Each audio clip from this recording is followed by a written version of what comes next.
This is class 11, class number 11 on class number 11 on the book of Shemuel. We're starting the 6th chapter, chapter 6. Today is Adar, 26th of February, 2020. And there's something that the Philistines say. You know, we talk about fake news, right? People like fake news is like a nice way to get your attention because it's very, it's always, we always hear about fake news. So fake news is not a new thing. And I want to show you an example of fake news. Okay, so you remember the Jewish people? They come into the war and they bring with them the ark. They bring with them the ark of the covenant into the war, thinking that if the ark is there, Hashem will protect the Jewish people because he's not going to want anything to happen to his ark. And he needs the Jews to protect it for him, so it's like a quid pro quo, right? We'll protect the ark, he'll protect us. And that was a catastrophe we saw. When can we ask questions? At the end. Right, so that was a catastrophe as we saw. And the Pelishtim, when they see the ark, they begin to panic. And they say the following sentence. Here's the sentence they say. They say, Oy lanu, woe unto us. Mi yasilenu miyad ha'elohim ha'adirim ha'ele. Who can save us from this awesome, powerful God? Elehem ha'elohim ha'makim et Mitzrayim b'chol makah b'midbar. These are the gods, so this is the God, they say in plural because they're Gentiles. These are the gods that demolished the Egyptians in all forms of punishments in the desert. That's what they say. That's fake news. They weren't really accurate. What part of it is fake news? In the desert. In the desert. Because you know that Hashem didn't just punish the Egyptians in the desert. He actually punished them in Egypt. And why does that even matter? Why would they manipulate the truth and say, oh, Hashem punished them in the desert? He did, by the way. He punished them because, we know what happened in the ocean. The Red Sea split and they all drowned. But why would they manipulate the truth? Why did they say bechol makah b'midbar, right? Because in the desert. And here's the thing. We're talking about pagan civilization. Pagans believe, as we said, in a multiplicity of gods, polytheism. And they believe that the gods have a local jurisdiction. So if you're in Egypt, there's a series of gods that are powerful in Egypt. If you're out of Egypt, then those gods are no longer powerful, right? Then, if you're in the desert, that's different. The desert is different, right? So every country has its own gods, and if you enter that country, you're under the spell or the powers of those gods. And here's the point. The reason for the fake news is that they didn't want to say, when the news was transmitted, oh, the Jewish God was able to destroy the Egyptians in Egypt, because that would imply that idolatry is nonsense. Idolatry is fake. So what do they say? They say, oh, this is the God that punished the Egyptians in the desert. You got it? Fake news. Fake news, that's what they heard. Okay, so that's what they're saying. Now, I want to just bring to your attention, before we read these pasukim, I want to bring to your attention a pasuk when Hashem is speaking to Moses, and Hashem is telling Moses, and this is when they're in Egypt, and Hashem is telling Moses, tonight there's going to be a terrible plague in Egypt. Right? I'm going to wipe out the firstborn of Egypt. And he says, I will wipe out the firstborn. And then it says, I will also punish the gods of Egypt. Okay, so what does that mean, I will punish the gods of Egypt? So I'm going to give you the Midrash, what the Midrash says. And I take the Midrash literally on this point, even though you're going to say it was just a story. But I take it literally, and then I'll give you the deeper meaning. But here's what the Midrash says. The Midrash says that the Egyptians had a lot of idols. So it says there were idols of gold and silver. So that night, the gold and silver idols, the night that the firstborn were killed, the gold and silver idols melted. They physically melted. There were stone idols. The stone idols, that night, the night of Makat Bechorot, they got smashed. There was clay idols. The clay idols, they got cracked, shattered, wood. The wood idols turned into dust. So the next morning, everybody wakes up. Not only do they see the firstborn dead, but they also see all the idols withered away. I take this literally, and I'll show you why I take it literally and say, oh, this is just a story, it's a midrash. No, I take this midrash literally. You will see why later tonight. Okay, you'll see why I take it literally later tonight. But I think there's a deeper meaning. And the deeper meaning is Hashem told the Egyptians, oh, you think that, your gods are real? You think your gods are, you're in Egypt, and these gods are powerful in Egypt? No, that is not correct. They're nothing. They're just dust in the wind, and that's all they are. Okay, so that part of the story didn't make it to the CNN. So the Philistines are watching CNN, they're watching about the Jewish people leaving Egypt, and they say, yeah, the Egyptians made a mistake, they chased them into the desert, and when they were in the desert, somehow the God of the Hebrews was able to attack the Egyptians. But of course, we all understand that would never happen in Egypt, right? Because Egypt is, it's civilized, it's a place where there are gods, and the gods will always protect the Egyptians. Of course, the gods will protect us, the Philistines, so that's their CNN news. Okay. Now let's begin to understand what's taking place here. And what's taking place in our story is God is setting the record straight. Right? You have fake news, and God is saying, guys, go ahead. Take the ark.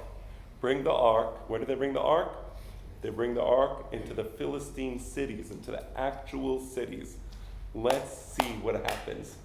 You're on, say game on, let's see what happens. Because, you have your gods, you're right, the Dagon, and you remember what they did with the ark.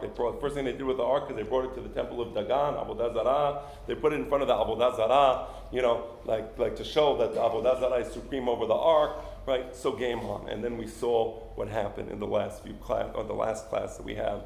And now we're going to continue. So the last class was Steven Spielberg. Literally, Steven Spielberg must have read this chapter, and when he made Raiders of the Lost Ark, he definitely was inspired by last week's chapter, definitely inspired by this week's chapter. You're going to see something in this week's chapter that was like, okay, that's right out of the movie, or rather, should I say the other way around? The movie is right out of this, okay? So, as you wish. Devastation, cities destroyed, chaos. Let's read the first pasuk. Baruch atah Adonai, Eloheinu melech haolam, shakol en baro. Okay, here goes. Vayhi Aron Adonai, b'sdeh Pelishtim shib'a chodashim. The Ark of the Covenant was in the Sadeh. Listen to the word for a second. Sadeh, I will explain that. It literally means field. It was in the field of the Philistines for 7 months. 7 months. I did the math.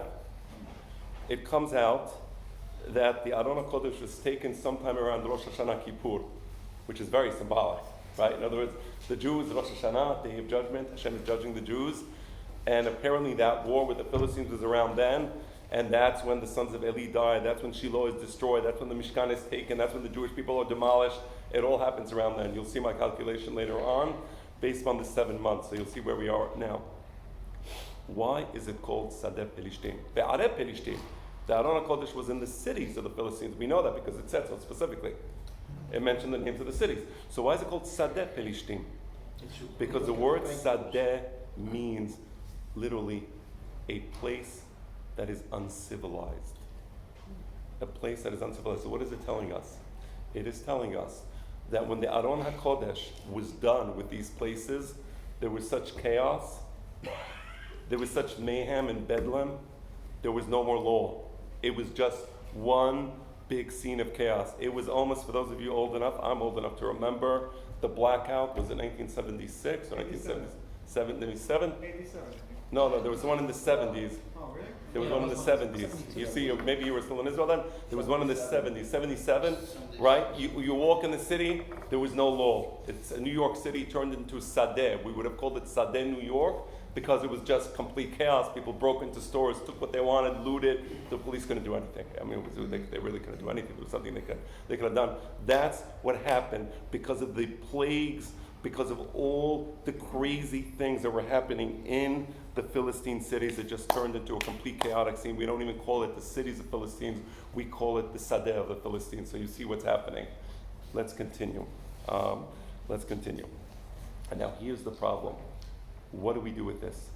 ויקראו פלישתים לכהנים ולקוסמים לאמור מה נעשה לארון אדוני הודיעונו במה לשלחנו למקומו. And here's what happened. They gather a meeting of the Philistine leaders and they bring their kohanim and kosemim. They have Kohanim too? They had kohanim. The kohanim are the priests of the Avodah Zarah.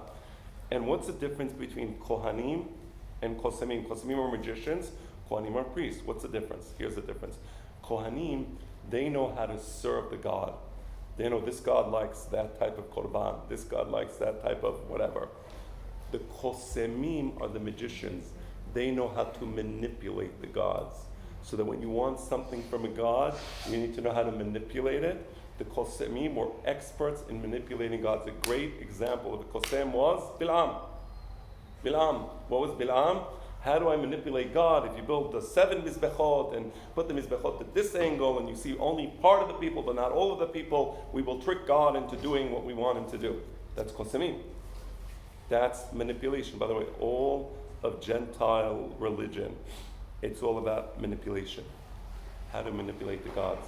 And then you have the priests, that they are there to serve the gods. They're in the temple of the gods all the time, and they are there to give the gods whatever it is that the gods want. So they gather the kosemim, they gather the kohanim, and they say, what can we do to the Aron? We want to send the Aron back to where it came from. Now you might be hearing this question, and you're saying, what can we do to the Aron? Well, okay, so send it away. Well, how's that a question, right? Just send it away. So it's kind of like, again, you're thinking about Gentiles, so it's kind of like a haunted house, maybe you can get rid of the dead body, but the spirit is still there. From there, again, from the perspective of the thing, the house is haunted, right? They're looking at their Philistine cities destroyed, and we want to get rid of these, the spirit that's haunting all of us. And I'll tell you what was happening there. There was a couple of things happening. There was a terrible plague, it was similar to bubonic plague, where the internal organs were getting, in bubonic plague, I know many of you, it wasn't just a terrible sickness, but it was a horrible sickness. So internal organs were getting decimated, and it was combined with some terrible form of hemorrhoids. And there was crazy lightning and thunder, and there was also an attack of rats on the city. We'll see that soon. So the rats were coming, and they were eating up all of the food. This is a big problem, by the way, in many third world countries. When they harvest the grain, they harvest the wheat, and they have grain, how do you keep the rats away? It's impossible to keep all rats away, but the question is, how do you minimize it? So there was a plague there was diseases, there was a plague of rats, there was thunderous noises, and they just wanted to stop. They understand that their cities are, again, they're Gentiles. I don't believe in haunted houses, but they believe their cities are haunted, and they understand just getting rid of the physical ark is not going to get rid of this, force that's destroying them. So what can we do to get rid of the ark in a way that the spirit that is, so to speak, decimating all of our cities will leave with the ark? That's the question. That's the question. And here's the answer. ויאמרו אם משלחים את ארון אלוהי ישראל אל תשלחו אותו ריקם כי אשר תשיבו לא אשם אז תרפאו ונודע לכם למה לא תסור ידו מכם. And they say something that I would say is almost intelligent. They say that if you want this evil to leave the cities, you can't just send away the Aron HaKodesh. You have to send it away in a way that will bring Asham. What is an Asham? Asham means when a person did a sin, and he has to bring some sort of expiation for his sin. I'll give you an example. A person has an ox, the ox killed a bunch of times, the owner should have guarded the ox because, the owner is responsible for guarding his animal. He didn't guard the ox, it goes and kills a fourth time. According to the Torah, the person is chayav mitavid hashamayim. He is now supposed to be killed. But he can bring an asham. What's the asham? He can pay payment. He can pay the value of the dead person. He can pay that value, and that will be, or the machloket in the Gemara is that his value, the value of the dead person, that's an asham. Now, there is another case, and there's a few cases where you bring an asham. One of the cases where you bring an asham is if somebody did me'ilah. What's me'ilah? Me'ilah means you abused or you took something holy for your own purposes. And that's why I said that there was some intelligence in what these guys did. They must have opened up the book of Vayikra and they're trying to figure out in the Jewish holy books, what can we do? And they realized, wait, we did me'ilah.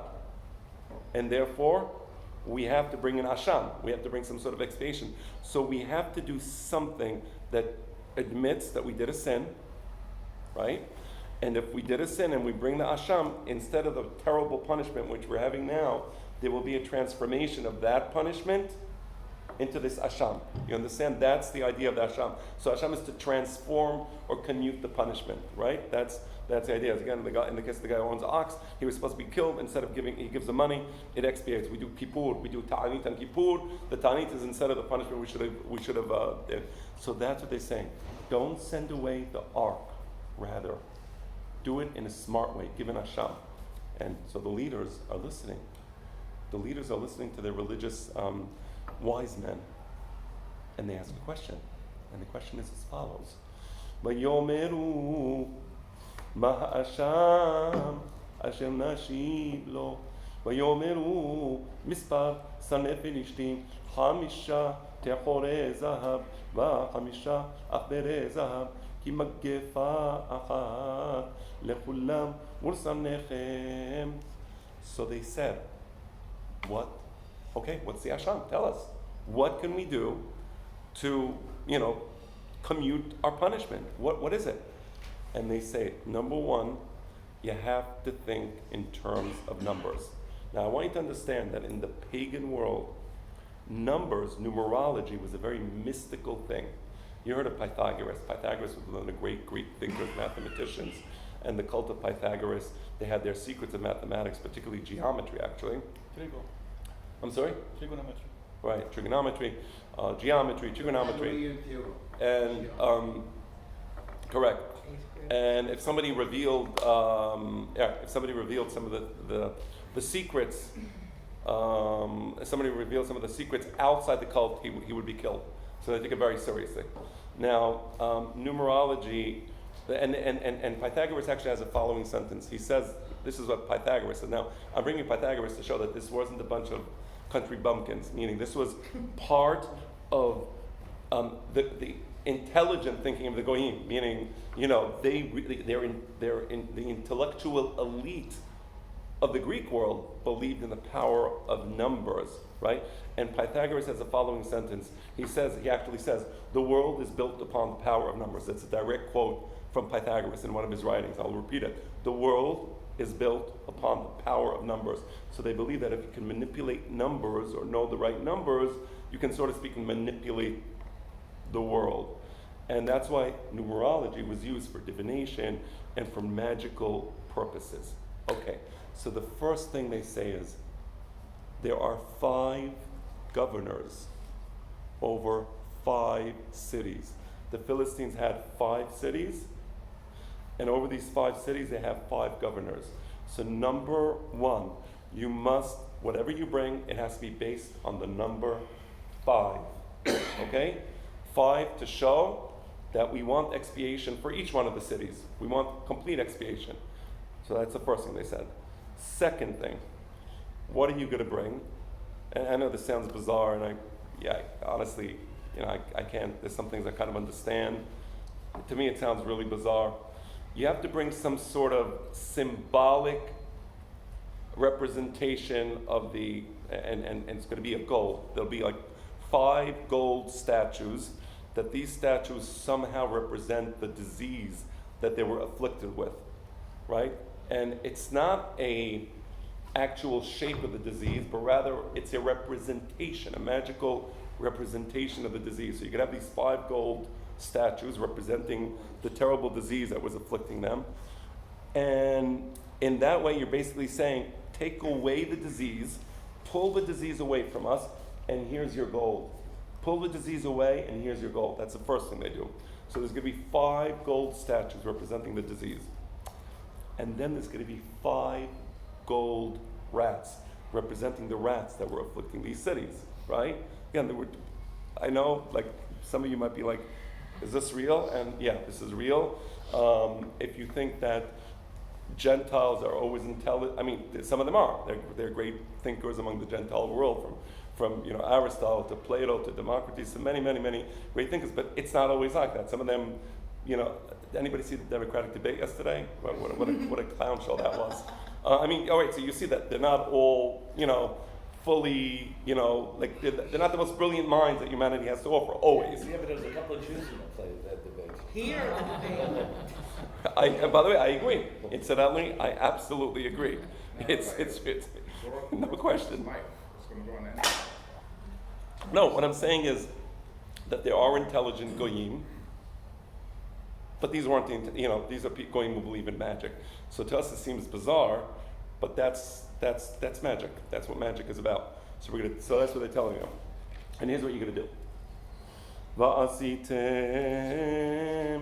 שלמי תחוריכם ושלמי עכבריכם המשחיתים את הארץ ונתתם לאלוהי ישראל כבוד אולי יקל את ידו מעליכם ומעל אלוהיכם ומעל ארצכם. You make these golden images, and these golden images represent the destruction that was brought by the God of the Jews upon you physically, meaning the sicknesses that they have, upon your gods, and upon your land. So upon you, I understand. What does upon you mean? The physical disease. Upon your land, what does that mean? Rats. The rats that were devastating the countryside. There was nothing to eat. But what does it mean upon your gods? There was a physical destruction of the idolatry in the Philistine cities. We saw what happened to Dagon. We saw that Dagon got smashed, but it wasn't just Dagon. How do we know it wasn't just Dagon? The gods, the idols in these cities were getting decimated. Let's go back to Egypt. What do we say? When God killed the firstborn of the Egyptians, He also decimated their statues and turned them to dust and turned them to shards, right? And melted away the gold and the silver. That's what was happening here. Exact same thing. So they were panicking. Their gods were getting killed. The plague was coming on the land. Rats were devastating them. And they have to do something about it. So he says, give honor to the God of the Jewish people. And if you honor the God of the Jews, perchance he may lift up his heavy hand from upon you and let you go. So that's the plan. This is part A of the plan. But there is a part B. We'll get to the part B in a moment. But first, this will give you a sense of the desperate mood that they were in. And here is a continuation of the priests and magicians talking to the political elite. And they say as follows. Just one moment. Oh, I wanted to say one more thing. You notice how they keep repeating how you were punished and the people were punished. The Seranim, the governors were punished and the people were punished. And again, I see a parallelism between what happened in Egypt and what's happening here. What's a parallelism?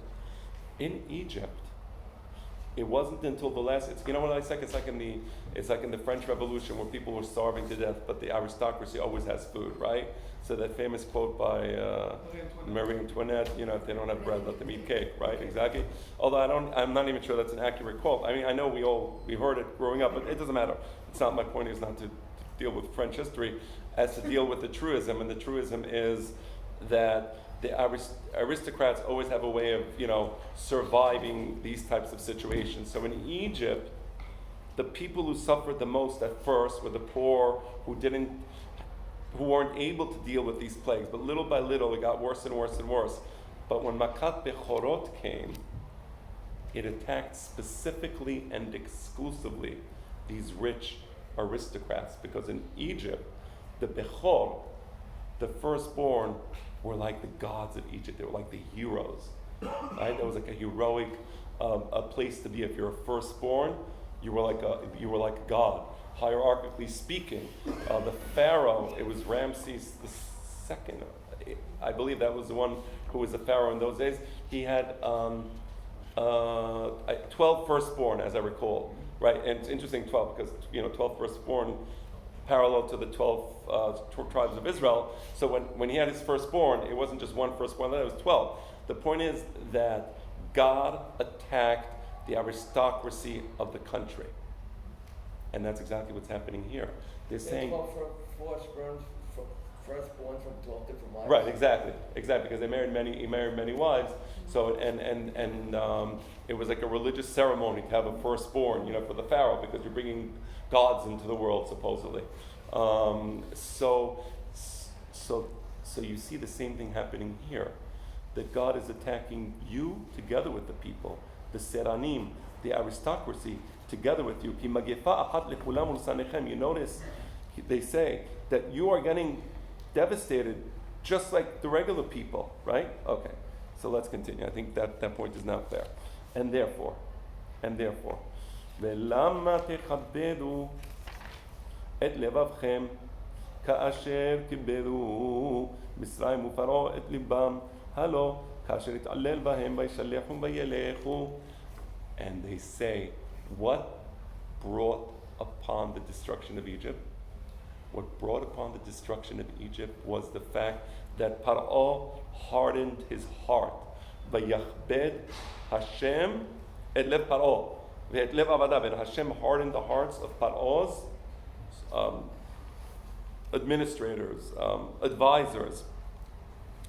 Don't make that mistake, because that mistake destroyed Egypt.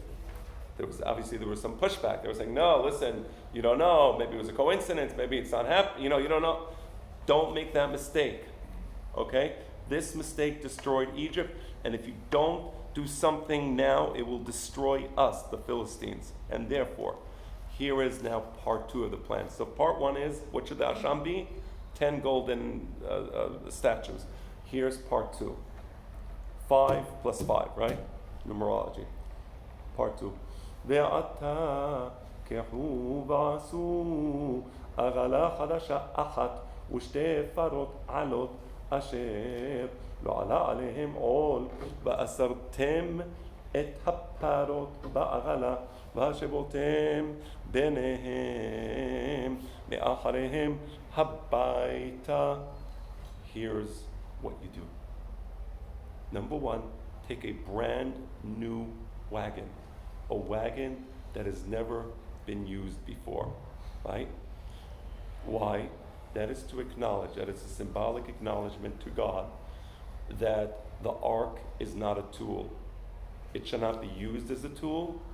It is holy. So the same way this wagon that you will be putting the ark on, you're going to be putting the ark on the wagon, we'll see that in a moment, you're going to be carrying the ark in a wagon that was used for no other purpose.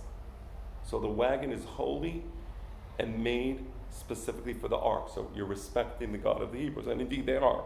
Indeed they are. This is actually a respectful way. But they say furthermore, take 2 nursing cows. Cows that just gave birth. And now these cows are nursing their calves. Right? Those are the cows that are going to be pulling the wagon. So these mommy cows are going to be pulling the wagon. Why? Because if you have any doubt whether there is, this is just a coincidence. It happens to be that rats came. It happens to be that there was thunder or lightning. It happens to be that the gods melted. It happens to be that all these things happen. If you have any doubt, we're going to give you a formula now that you will be absolutely certain. The only way to explain this is to say that the hand of the gods of the Jewish people, the God of the Jewish people, is guiding here. So we're going to take these 2 mommy cows, and it has to be cows. So number 1, new wagon. Number 2, mother cows that just gave birth. Number 3, it should be cows that never ever did work before. You never so much as put a load upon these cows. Where did they get that from? Paraduma. See, so these guys are looking at the Jewish text and they're saying, what's a holy cow in the Jewish thinking? Oh, the red cow, the red heifer, paraduma. What is one of the characteristics or requirements rather of a paraduma? It has to be a cow that was never used for any work. So the wagon never did any work, was never used for work. It's a new wagon. These mommy cows never did a thing. Okay, so they're holy in a sense. And what are you going to do to these cows? You're going to take these cows and you're going to tie them to the wagon, and then you're going to put their babies in front of them. Now, there's a universal law in nature. All mommies love their babies. No mommy will ever leave their baby. You want to get trampled by a cow, go over and try to take the baby away from the cow and she'll trample. I do this to any creature, right? When grizzly bears attack, you see a grizzly bear and you see the babies of the grizzly bear. That's the time to start saying Shema Yisrael and Vidui, because the mommy views you as a threat to her babies. She does not view you as food, she views you as a threat. Don't come next to any mommy and baby animal, because that will get her really, really angry. Okay, that will get her really angry. So tie these cows, and then in the presence of the mommy cows, take the calves and put them, cage them up in the barn. Literally cage them up in the barn, but do this in the presence of the mommy. Let's continue with this experiment. This is what they're telling them to do, right? They're telling them, this is how you return the ark. ולקחתם את ארון אדוני ונתתם אותו אל העגלה ואת כלי הזהב אשר השבותם לו אשם תשימו בארגז מסדו ושלחתם אותו והלך. Then you put the ark upon this wagon. You put it upon the wagon. This ark, so you put the Aron HaKodesh upon the wagon, and on the same wagon, you're going to put a wooden chest. And in the wooden chest, you're going to put the 5 golden representations of that disease and the 5 golden rats. You put it in the chest. So you have the ark on the wagon. You have next to it a chest with these gold, gold expiation offerings, right? And then you send off the cows. Now here's the thing. No mommy cow hears her baby. The babies are hungry. They want a nurse. No mommy cow hears a baby hungry, locked up and just says, okay, see you guys later. We're going for a night on the town. It doesn't happen. Never happens, okay? And don't forget, these cows never worked in their lives. So the ones that you have the babies, they're crying for the mommy. They want the milk. The mommy needs to nurse because it hurts the cow when it's not nursing, right? The cow never worked in its life. And another thing, in addition to all of what I just mentioned, the cow has 2 directions to go. One direction is to go to its babies. The other direction is to go to the Hebrew territory. Now here's the thing. The Hebrew territory is uphill. You ever drive from Tel Aviv and go to Jerusalem? In the middle you get to Bet Shemesh. It's all uphill. So watch these cows go uphill. Sure, they'll do it while their babies are crying, right? So where are the cows going to go? Obviously they're going to go to the baby to give the babies, what they need. And that'll be that, right? Okay, that's the plan. And let's see. The priests are continuing with this. Let's call it a thought experiment, okay, or an advice, right? Not a thought experiment, right? And they say, "Wuritem et derech gevulo im derech gevulo ya'ale bet shemesh hu asa lanu et hara'a gedola hazot ve'im lo ve'yadanu ki lo yado nar abbanu mikrehu hayalanu." Look. If the cows go uphill and they start dragging that heavy Aron HaKodesh, and it was heavy, right?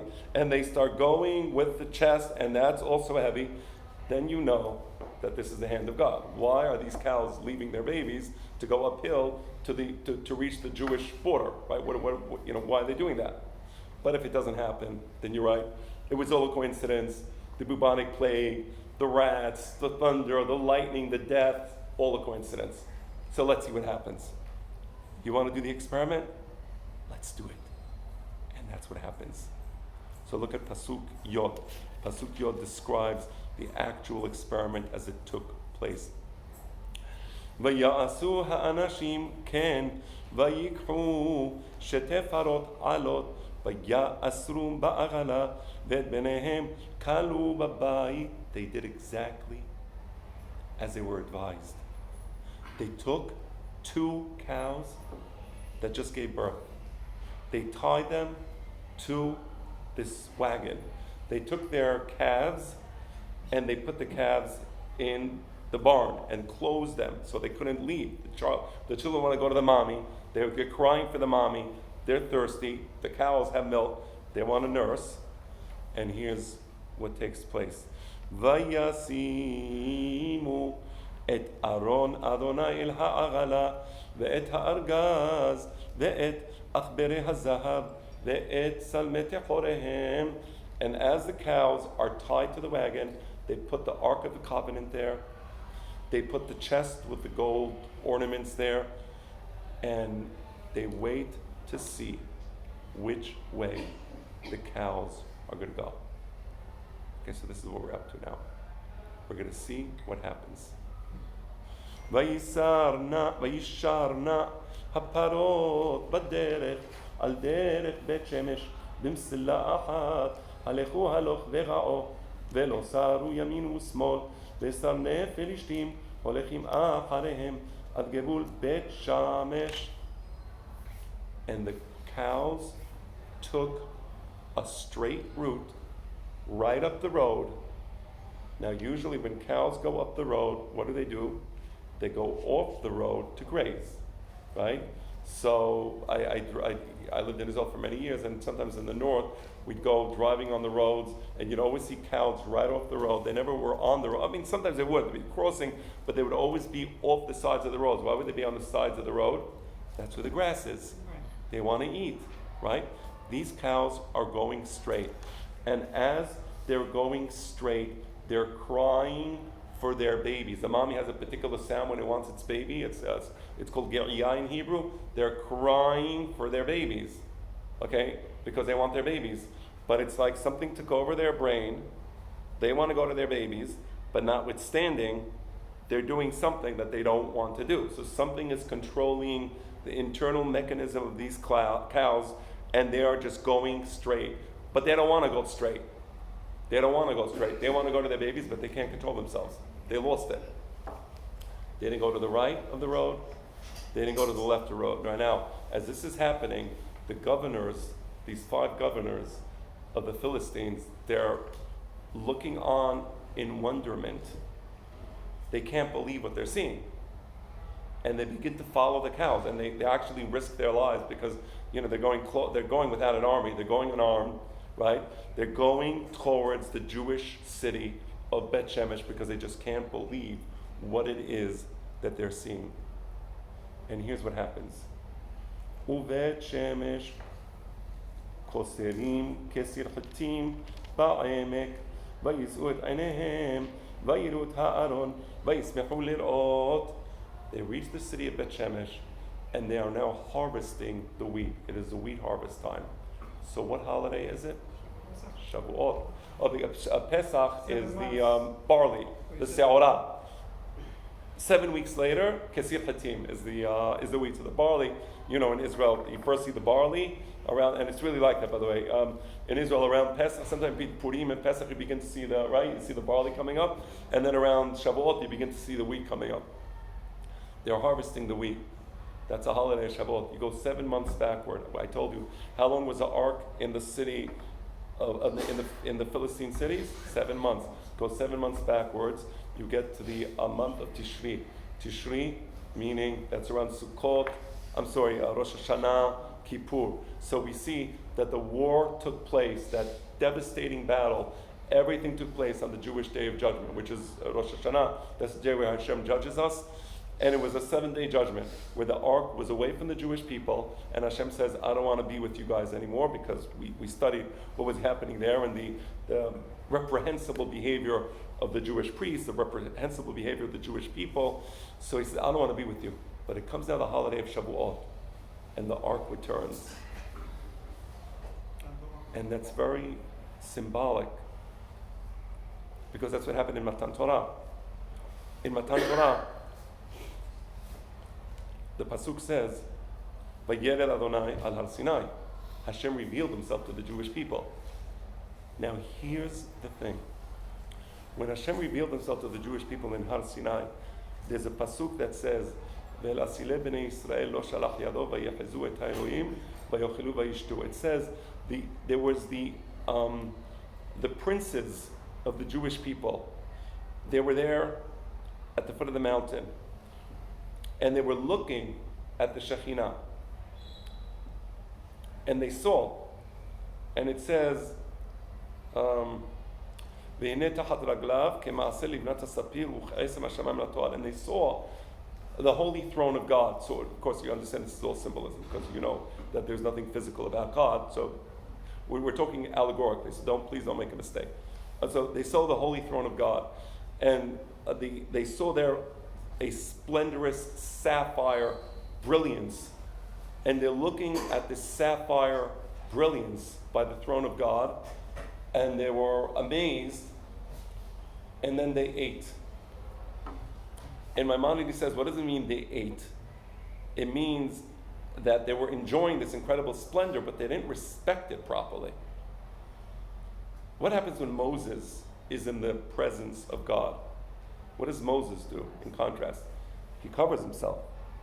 He covers himself. Because, God is not your friend. You don't it's like, it's the presence of God. You have a little humility. So you cover your face. You don't just look.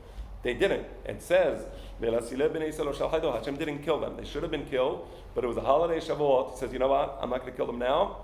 They looked and they made the avon, but later on, I'll deal with these people. Now, fast forward, centuries later, it's the holiday of Shavuot, and what does the pasuk say? They're looking at the Aron, and they're overjoyed to see the Aron. And the Midrash says that they actually opened up the ark to look inside. Okay? You're not supposed to do that. Anybody who watched Raiders of the Lost Ark understands you don't look at the ark. It's an avon. It really is. And they're like all excited about it. Parentheses. We're going to see what happened with that. Let's just finish the chapter. We have 15 minutes. We'll finish the chapter even before that. But just understand, you see the parallelism between Shavuot, when Hashem reveals Himself on the Mount Sinai. These people look, the Asilim, they look at God and they don't respect God. Here it's Shavuot, the Adon HaKodesh returns. They're like all excited. They uncover it. Like, come on. I mean, you don't do that. Just, right? Okay, let's continue. Let's continue and see how this ends. Okay. We're at verse 14. Yodalet. V'ha'avala באה אל שדה יהושע ותשמשי ותעמוד שם ושם אבן גדולה ויבקעו את עשה העגלה ואת הפרות העלו עולה לאדוני. The agala stops by the field of a person called Joshua. Joshua, it stops in his field. In his field there is a huge stone, and when the people see this, they take the wagon was made out of wood. They chop it up and they make an altar upon the stone. They take the parot, they take the cows, they bring it as a sacrifice to God. Okay. But are they the same cows that left their kids? The same cows that left their kids. Correct. That's a little mean, don't you think? Yes. Yeah, well, I mean, at some level, yes. But from the perspective... It's a mean story. Wait, hold on 1 second. Wait, hold on. From their perspective, they're doing a great mitzvah. Okay, they're doing a great mitzvah. The Jewish people, They think they're doing a great mitzvah now. At some level, they are, but it's not so simple. Wait till the end, because you will see the end, and you will understand that it's not just about bringing the sacrifice. There are times where bringing a sacrifice is appropriate and is a proper thing to do. There's a pasuk to your point. I'm gonna like twist your point on its head, and like there's a pasuk that says. למנסח על הגדים לכל מה ידידו משכנותיך אדוני שפה וגם כלת משילה חסד אדוני לבי בשרי ננו אליך גם ציפור מעשה הבית ודרור כן לה אשר שעת אפרוחי מזרותיך. So it's a beautiful idea. So it says, my yearning is to be in the courtyard of God, in the Bet HaMikdash, because the truth is when a person is close to God and he feels the joy of being close to God, that's greatest joy in life.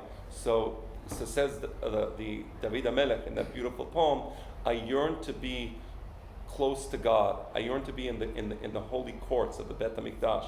Right? That's what I want for, Shifti bevet Adonai kol yemei hayai. And then he says, Gam sipor mas'eh bayit udror ken la. Sometimes you'll notice that the bird, it makes its nest right next to the Bet HaMikdash or on the walls of the Bet HaMikdash. And David HaMelech says beautifully that even the bird yearns to be close to God and yearns to be a korban for God, right? Almost like, like it wants that its physical, a purpose will be elevated to a spiritual purpose, and that now will be a korban, so to speak. So every life form wants to be close to God. It says, even like the animals in the field, they're like crying out to God for food, and then suddenly it rains. So there's it's something in the life that Hashem made, lives, they yearn that. Now we us human beings, we cover it with so many different layers that we're not even aware of it anymore. It's like telling a person is covered with blindfolds all his life and he's saying, this beautiful colors. They're saying, I have no idea what you're talking about. Well, that's because you have so many blindfolds on your eyes. So we live in a Western world where all we do all the time is just one layer after another, after another, after another. So we don't have that yearning to be close to God. It's not natural to us, but it's still there. So that's like to your point, kind of like from the animal's perspective, Judaism says the animal wants that. Notwithstanding whatever physical, things there are, the animal wants to be close, to be brought as a korban, so to speak. But okay, put that on the side, because let's see what happens anyway, because there is a sort of a punchline here. And it says as follows. והלווים הורידו את ארון אדוני ואת הארגז אשר איתו אשר בו כלי זהב וישימו אל האבן הגדולה ואנשי בית שמש העלו עולות ויזבחו זבחים ביום ההוא לאדוני. And the Levites, they took the Aron, they took the Ark of the Covenant, they took the that wooden box, the chest that had those golden images, and they leave everything by that giant stone upon which they brought the korbanot, and the whole day they're bringing korbanot. What is it doing the whole day? They're bringing korbanot. Now at this point nothing is happening to the Jewish people. Do you know why nothing happens to the Jewish people? Because the Sarnei Philishtim are still there. And Hashem doesn't want the Sarnei Philishtim to see the punchline. Hashem just wants the Sarnei Philishtim to see the ark is back, the Jews are celebrating, everything is great. But there's a private conversation between God and the Jewish people, and that's private. And God doesn't want the Goyim to see that conversation. Okay, so let's see what happens. ואלה תחורי הזהב אשר השיבו פלישתים אשם לאדוני לאשדוד אחד, לעזה אחד, לאשקלון אחד, לגת אחד, לעקרון אחד. We mentioned that the five, I discussed before the numerology and the mystical aspect to the number 5 in their thinking. I'm not going to repeat it now. I just want to get to the punt time because we are getting close to the time. So forgive me for being a little, rushed. ואחרי הזהב מספר כל ערי פלישתים לחמשת הסרנים מעיר מבשר ועד כופר הפרזי ועד אבל הגדולה אשר הניחו עליה את ארון אדוני עד היום הזה בשדה יהושע בית השמשי. And finally, here's the punchline. And the punchline is a little upsetting, but it's filled with a really important message. Here it is. ויח באנשי בית שמש כי ראו בארון אדוני ויח בעם 70 איש 50,000 איש וידברו העם כי כאדוני בעמקה גדולה. And on that day, after the Philistines left, 50,070 people died. Okay? They're all there bringing sacrifices, bringing korbanot, bringing everything, and it's tragic that they just didn't learn the lesson. When Hashem took away the Aron HaKodesh and he destroyed the city of Shiloh, Hashem was telling him, I don't want your korbanot. I want you to act as proper people. The Torah wants you to be a proper person. What did I say in my speech on Shabbat morning? The first thing Hashem teaches us right after Matan Torah, Mishpatim. What is Mishpatim? How to be a proper human being, right? So I'm taking away my Aron HaKodesh to show you that I'm angry. What do they do the second they bring? So what did they used to do back then? They say, oh, I'll bring a korban. Okay, I robbed your phone. Yeah, you can't do anything. All right, I'll bring a korban. Right, that's what they were doing. So the korbanot is the solution to everything in life. Bring a korban, right? Right? Do that. You know, like today they have this thing. Go to Uman. Go to Uman and go there and you could do. I heard them say it explicitly to me. Otherwise I wouldn't say it. Do whatever Avon you want to do. Just go to Uman. It's all good, right? Go there and prostrate yourself before the grave in Uman. Good stuff. That's the mistake. The korbanot are great. If you're a good person. If you're going to bring the korbanot, make a party and, take the cows, take the this, and all day, but no self-introspection. You know what Hashem is telling them? Do me a favor. I know I was in the Philistines. I wasn't particularly, I didn't like them too much. I don't like you people too much either. If this is the way you people are going to be, for you it's all about the korban. It's like a type of magic, a type of manipulation. How to manipulate God. Do me a favor. Don't want to be here. And the people of Bet Shemesh, they act like the Philistines. What do they want to do? What can we do to get rid of the Aron HaKodesh? Are you seeing where we're at? 2 weeks ago we were talking about the Philistines don't know what to do with the Aron HaKodesh. Now the Jews are saying the same thing. What can we do with the ark? Now remember the thing I told you about opening of the ark and the Spielberg thing where they all got killed for opening the ark? That's what happened. He got it from here. Okay? Nothing wrong with it. I'm not saying to criticize Spielberg. I'm just mentioning it so you're aware of where he got it from. So these people die, and there was a tremendous mourning upon the nation. Okay? And let's read one more pasuk. That'll be the end of the chapter. Then I want to make an observation. Okay? ויאמרו אנשי בית שמש מי יוכל לעמוד לפני אדוני האלוהים הקדוש הזה ואל מי יעלה מעלינו. And the people of Bet Shemesh says, who can withstand the presence of this holy God? And therefore, to whom can we send the ark? I will answer the question. Do you know whom can stand in the presence of a holy ark? A holy people. And what makes a people us holy? If we follow the Torah and the mitzvot. That should have been the next step. The next step should have been, well, let's be a holy people, because a holy people can take the presence of the holy God. But that wasn't. Instead they say, where can we send the ark to? And they actually decide to send it to a city called Kiryat Yarim, the city of forests. And this is the last pasuk, and then I want to make my comment in the 2 minutes that we have left. וישלחו מלאכים אל יושבי קריית יערים לאמור השיבו פלישתים את ארון אדוני רדו העלו אותו עליכם. They send a message to the city of Yarim and they say, the ark has returned, we cannot handle it, you come and take it from us. And next week we will see what happens with that. And there is, so it's kind of a sad story. You say, well, God is very fierce and God is, really terrible. 50,070.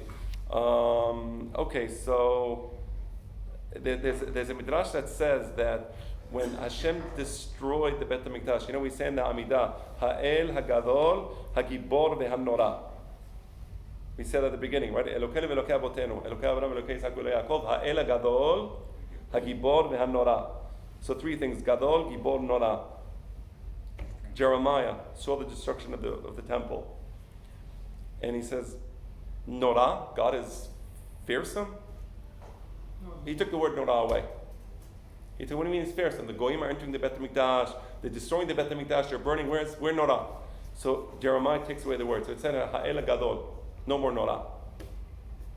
Then a little later was Daniel. Daniel was in Babylonia, and he saw the Jewish exiles going to Babylonia and being subjected to anti-Semitism and the brutality of Babel under Nebuchadnezzar. And he says, Ha'el Gadol Hagibor, God is strong. Where's the strength? He X'd out the word Gibor. So it's now Ha'el Gadol, the great God. So now comes on Shekinah Gedolah 70 years later, a little more than 70 years later, and they return to Israel, and they say that Jeremiah and Daniel were wrong. It's actually the compassion of God that he brings upon these small, let's say, call them mini catastrophes, but doesn't bring upon us the huge catastrophe, because every nation has these huge catastrophes which bring about the end of that nation. Every nation ends. But what God has always done with the Jewish people out of his compassion and love is he never destroyed us. Right? He never allowed the Jewish people to get destroyed. He brings upon these mini crises as a way to allow us to continue. But he wants us to continue as a great nation, not as a mediocre nation. So yes, we have these watershed moments in our history which are very painful, but they teach us. What do they teach us? They teach us to become better. So the people of Bet Shemesh, you say these poor peasants, like, what do they know? Okay, really, you have to kill them? And the answer is, yeah, respect God. You're the children of Abraham, you're the children of Isaac, you're the children of Jacob. Respect your God. He took you close to him. Understand what that means. It's a great responsibility. Say, no, but why kill him? Because if he doesn't, then we will never become that great nation. We will always be that mediocre nation. God doesn't want us to be a mediocre nation. He loves us. And Keman Shekaniseta Gedolah, and they put back the words Gibor Venora. And that's where we continue today. We say Ha'el Gadol Hagibor Venora. We praise God fully as he should always be praised. It'll be Hananya. Then I'm sorry, quick question. We actually have 30 seconds. I'll take the question. Go ahead. Of course, we know in the Torah nothing is a coincidence. The 50,070 that represent the 5 represent the 5. There's 50,000 is 10. 70 represent maybe the 7 months, maybe or not? The 70 represents Asilet Bnei Israel that were supposed to be killed in Mount Sinai. Remember we said that there were 70 of those people. They're actually the number 70. So the number 70 represents Asilet Bnei Israel that were supposed to be killed in Mount Sinai, and now they're killed for doing the same Avon. And the 50,000 is 10,000 Jews for each one son, each one of the governors of the Philistines. Okay, I should have mentioned it. Thank you for reminding me. That was actually part of my class. Rabbi Hananya. So we're going to say Birkat Hamazon, and then Arvit.